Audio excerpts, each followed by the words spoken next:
ஆறுமுகம் அருளிடும் அனுதினம் ஏறுமுகம். குமர குருதாச குருப்பியோ நமக. ஸ்ரீமத் பாம்பன் சுவாமி திருவடிகளே சரணம். இன்னைக்கு நாம பார்க்க போறது சண்முக கவசத்துடைய செய்யுள் 14.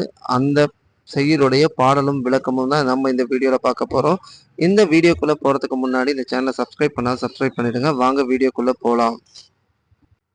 பாம்பன் சுவாமிகள் அவருடைய சண்முக கவசத்துடைய ஒவ்வொரு செய்யலையும் ஒவ்வொரு நாள் பார்த்துட்டு வரோம். அந்த வகையில் இன்னைக்கு நாம 14வது செய்யுளை பார்க்க போறோம். வாங்க செய்யுளுக்குள்ள போலாம்.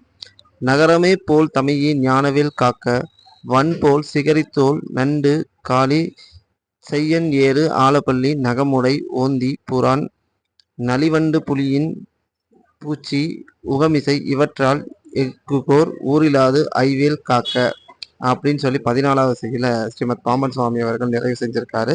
மீண்டும் ஒரு முறை பார்ப்போம். நகரமே போல் தமிழின் ஞானவேல் காக்க, வன் போல் சிகரித்தோல் நண்டு காளி செய்யன் ஏறு ஆலப்பள்ளி நகமுடை ஏந்தி பூரான் நலிவண்டு புலியின் பூச்சி உகமிசை இவற்றால் எர்குகோர் ஊரிலாது ஐவேல் காக்க. முருகப்பெருமானின் திருக்கையில் உள்ள ஞானவேல் நகரத்தை எடுத்தை போன்ற இனம் என்னை அணைத்து காப்பதாக. கொடிய பறவைகள் எலிகள் தேள்கள் நண்டு காளிகள் வன்மையுடைய செய்யான்கள் நச்சு பல்லிகள் நகத்தையுடைய ஓணான்கள் பூரான்கள் வண்டுகள் சிலந்திகள் என்ற இவற்றால் இந்த உலகத்தில் எனக்கு இடையூறு ஏற்படாதபடி இறைவனின் கை அழகிய வேல் காப்பதாக அப்படின்னு சொல்லி இந்த இதுக்கு அழகான ஒரு விளக்கத்தை பாம்பன் சுவாமிகள் அருள். நண்பர்களே, நாம இன்னைக்கு சண்முக கவசத்துடைய 14வது செய்யுளுடைய பாடலும் விளக்கமும் நம்ம பார்த்தோம்.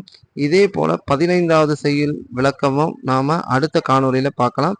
நன்றி, வணக்கம். நற்பவி நற்பவி நற்பவி.